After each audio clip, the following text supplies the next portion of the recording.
রাক্ষস ভালো। এই জিল্লুর জন্য আলাদা একটা মুভি বানানো উচিত ওদের। খুব অসাধারণ। খুব ভালো লাগলো, মানে টাকাটা উসুল আর কি। এই মুহূর্তে আমি আছি বসুন্ধরা সিটি স্টার সিনেপ্লেক্সে, যেখানে প্রিয় তারকার সিনেমা দেখতে এসেছেন অনেকেই। তাদের কাছ থেকে জানবো কোন সিনেমা কেমন উপভোগ করছেন।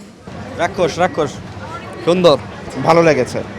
আমার কাছে ভালোই লাগলো, ভেবেছিলাম যে কোনো টুইস্ট হবে না, বাট খুব ভালো লাগলো, মানে টাকাটা উসুল আর কি। ভালো, অনেক ভালো, অনেক ভালো, অনেক ভালো।